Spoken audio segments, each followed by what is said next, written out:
আপনাদের রুমটা বাচ্চা নিয়ে চলে এসেছি আবার একটা নতুন ব্লগ। তো এই যে লাঞ্চ করতে বসেছি, অ্যাকচুয়ালি না ঘুমিয়ে পড়েছি, শরীরটা ভালো লাগছিল না, গরম পড়েছে, নিজেরও শরীর ভালো না, তো গরমে শুয়েছিল, আমিও শুয়ে পড়েছি। পেটে খিদে এদিকে, কিন্তু চোখে ঘুম ছিল। বেশি দেবে না,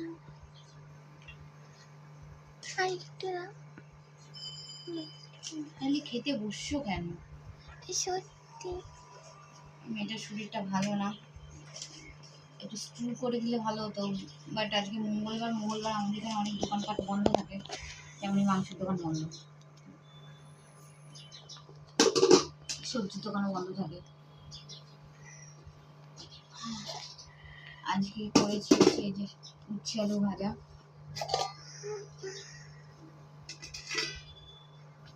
একই খাওয়ার গন্ধ হয়ে যাবে শোকে না। আর আমি চাটনিটা বের করো। এটা হচ্ছে বোয়াল মাছের মাথার এই কাটা ঝাল, খেতে খুব ভালোই লাগে, জ্বরের মুখে আশা করি আমার নিজের ভালো লাগে।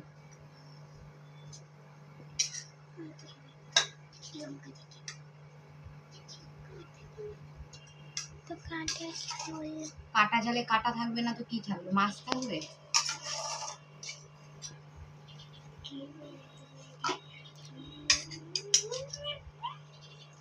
একদম সবটাই অল্প অল্প করে করছি, কারণ আমাদের আর খাবার কেউ নেই, রাত্রিবেলায় এই বেলায় খাওয়ার ও বেলা খাই না, তোমরা ভালো করে জানো।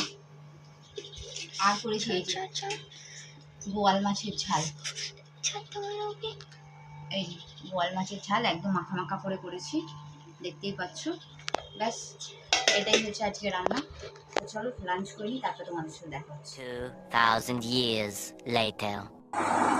তো দেখো এখানে আমি আলুটা সিদ্ধ করে নিয়েছি, আর এখানে পেঁয়াজগুলো কেটে নিয়েছি, আদাগুলো কেটে নিয়েছি, রসুন কুচি করেছি, আর কাঁচা লঙ্কা কুচি করে ছেড়ে দিয়ে দিলাম। এগুলোকে ভাজা করে নিচ্ছি, বানাবো হচ্ছে মাছের চপ। তো দেশের থেকে এসেই এটা হচ্ছে মানে মেয়েদের আবদার যে ওরা একটু মাছের চপ খাবে, কারণ ওখানে তো নিরামিষ এইসব খেয়েছে, তারপরে ওষুধ কাটার পর তারপরে মাছ খেয়েছে, কিন্তু বাড়িতে এরকম চপ করা হয় না, কারণ ওখানে কেউ বানাতে পারে না, করতে গেলে তোমাকে বেশিরভাগটাই হচ্ছে তোমাকে বাইরে থেকে কিনে খেতে হবে, আর হচ্ছে নয়তো চুলাতে করতে হবে, কারণ ওখানে গ্যাসের ক্রাইসিসটা আরও বেশি, তার জন্য চুলা তো আমি পারি না, আর গ্যাসের ক্রাইসিসের জন্য গ্যাসটা আমি তেমন করে ইউজ করিনি, ওর জন্য ওখানে বানানো আর হয়নি। আর এখানে এসে আর মেয়েদের তো বাইরের খাবার তো আমি একদমই বন্ধ করেছি, তোমরা ভালো করেই জানো, 2 দিন আগে এর মধ্যেই আমার ছোটো মেয়েরও ফুড পয়জন হয়ে গেছিলো, তার জন্য আমি বাড়িতে এসেই সমস্তটা করছি। এই যে কাটাগুলো বেছে রেখেছি, মাছগুলো ছেড়ে দিয়েছি, আর এখানে আমি একটা ভাজা মশলা নিজের হাতে তৈরি করি, যেখানে গোটা জিরে, গোটা গরম মশলা আর তেজপাতা দিয়ে আর শুকনো লঙ্কা দিয়ে মশলাটাকে করি, দিয়ে এটা ছেড়ে দিই। ভাজা মশলাটা দারুণ লাগে খেতে, তোমরা এইভাবে করে দেখো, আর যে যেমন ঝাল খাও সেইভাবেই ঝালটা ইউজ দেবে। আমরা তো প্রচণ্ড ঝাল খাই, এর জন্য শুকনো লঙ্কাটা একটু বেশিই দিয়েছি, আর কাঁচা লঙ্কাও। তারপরে নামানোর সময় ভালো করে আর নুনটা দিয়ে নেবে স্বাদ মতো, আর নামানোর সময় ধনেপাতা কুচিয়ে দেবে, যেহেতু এটা ফিশ চপে একটু ধনেপাতা কুচিয়ে দিলে বেশ ভাল লাগে, ফ্লেভারটা দারুণ আসে। ধনেপাতা যে কোনো রান্নাতেই দিলে না স্বাদটা খুব সুন্দর আসে। তো আমি এখানে মেয়েকে টেস্ট করালাম নুন টুন ঠিক আছে কি না। এবার দেখো ধনেপাতাটা ছেড়ে দিলাম, দিয়ে এই যে আমার পুরটা রেডি হয়ে গেল। তারপরে এবার পুরটাতে শেপ দিয়ে নেব, শেপ দিয়ে তারপরে এটা ব্যাটারে চুবাবো, ডিমের মধ্যে দিয়ে তারপরে বিস্কুট গুঁড়োয় কোট করে নেব, এইভাবেই পুরো প্রসেসটা করে যাব। ব্যাস তারপরে রেডি আমাদের ফিশ চপ।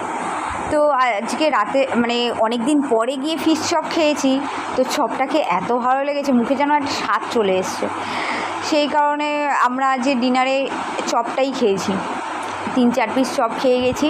আর যেহেতু ঘরের বানানো, কোনো রকম কোনো হাইজেনিক কিছু নেই, ঠিক আছে, সরি কথাটা একটু আটকে গেল, তো কোনো কিছু হাইজেনিক কিছু নেই। তো ব্যাস আমরা 3-4টে চপ খেলাম, ওতেই পেট ভরে গেল। আর রাত্রিবেলা একটু আমি কফি করে খেলাম, আর মেয়েরা একটু হরলিক্স খেয়ে নিল, ব্যাস এই খেয়েই আমরা রাত্রিবেলা শুয়ে পড়লাম। এই যে বিস্কুটগুলোতে দেখো কোট করে নিচ্ছি। তোমরা যে যেমন শেপে দেবে সেইভাবে শেপ করে নিতে পারো। মাছের চপে বেশিরভাগ শেপটা এরকমই হয়। আর দেখো ব্যাস এটাই হচ্ছে রাতে ডিনারও নিয়েছিলাম, কারণ এটা করতে করতেই টাইম লেগে গেছিলো, কারণ সেদিনকার অনেক কাজ ছিল বাড়িতে ছিল। আর কিছু চপ এখানে স্টোর করে রাখছি আমার সবজির ইসেতে। এইগুলো হচ্ছে সবজির বক্স। আমি সবজি কেন, আমি এরকম মাছের চপ করলে কোনো রকম কোনো ভেজিটেবল চপ করি, যাই করি না কেন, আমি সবজির বক্সে এই বক্সগুলোতেই কন্টেনারগুলোতে আমি স্টোর করে রাখি, খুব ভালো থাকে আর ফ্রেশ থাকে। তো এখানে দেখো ভেজে নিচ্ছি চপগুলো একদম ব্রাউন কালার করে। ব্যাস, তো চলো ব্লগটা আজকে এই পর্যন্ত। যদি ব্লগটা ভালো লেগে থাকে তাহলে লাইক, শেয়ার এবং সাবস্ক্রাইব করে দেবে। আর কমেন্ট করতে কিন্তু ভুলবে না, আর বেশি বেশি করে সাবস্ক্রাইব করবে। আর কথা বলতে গিয়ে কিছু ভুল ত্রুটি হলে তাদের ক্ষমা করে দেবে, কারণ অনেকবার কথা আমার আটকে গেছে, তো তার জন্য সরি। তো চলো ব্লগটা এখানেই আমি শেষ করছি। Tata, bye bye, love you all, thank you for watching.